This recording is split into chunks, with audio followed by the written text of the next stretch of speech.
Alright guys, so in this video, we're going to talk about what a champion needs to do in order to get an immediate rematch once they lose.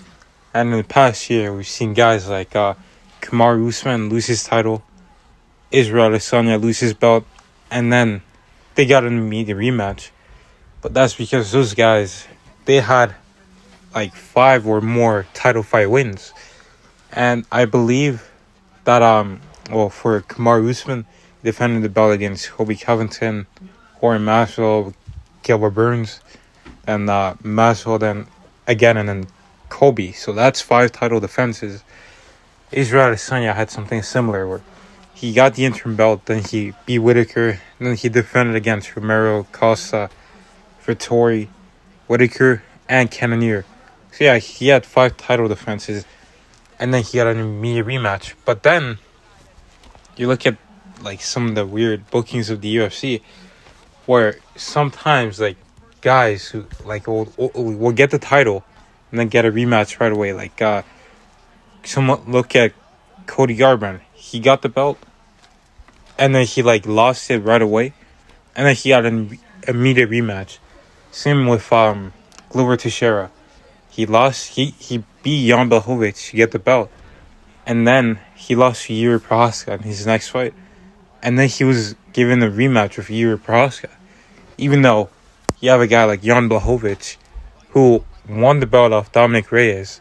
Then he beat Israel Adesanya, had 1 title defense, lost the belt, but never got an immediate rematch. Which, like, this is where like some of the inconsistencies come in.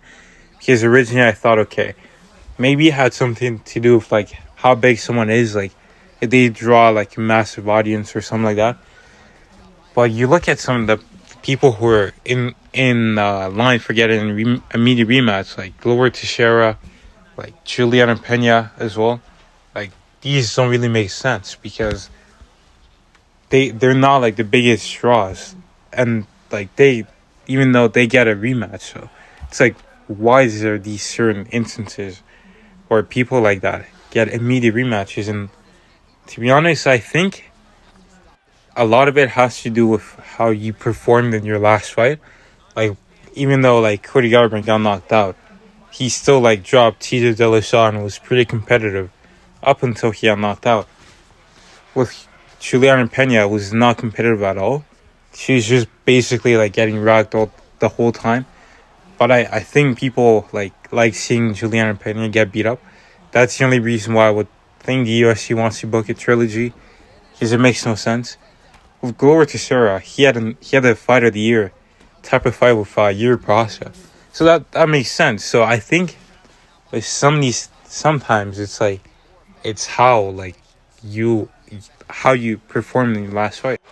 But what's also weird is how like you have guys like Charles Oliveira and Tyron Woodley who defended the belt. You know, Oliveira has to make all his title fights were entertaining, but he didn't get an immediate rematch, even though we all know he defended the belt twice. But they stripped him, so it only counts as 1 title defense. But he did get 2 title defenses against Dustin Poirier and Justin Gaethje, finished them both within 4 rounds, which is super impressive. And yeah, he never got a rematch. He has to fight another contender to get a rematch. Tyron Woodley, I believe he had 5 title fight wins. He defended the belt against Wonder Boy. He had a draw, but yeah, 1 with Wonder Boy. Then Damian Maia, Darren Till, and I think that was it for Tyron Woodley for his title defenses. Yeah. So it was pretty bland, not like the most exciting title reign. But, you know, his last title fight win was against Darren Till, and he finished him. He actually kind of like just ran through him. And he lost to Kamaru Usman, but he never got his immediate rematch, which doesn't make sense. Like sometimes they have to justify, like, for example as well, like Stipe Miocic, he had defended the belt when DC knocked him out, but then they didn't run it back right away. They had Derek Lewis fight Daniel Cormier, and then they did the Stipe rematch, and Stipe didn't fight another contender. He just sat out, but he was a champion, the reigning defending champion. And then Daniel Cormier lost. He had one title defense, and then he got an immediate rematch. So the thing is here is like there's a lot of inconsistencies, but I think the way the UFC should do it is whenever a champion has 3 or more title defenses, that's when they should get an immediate rematch, just to make it fair for like everyone.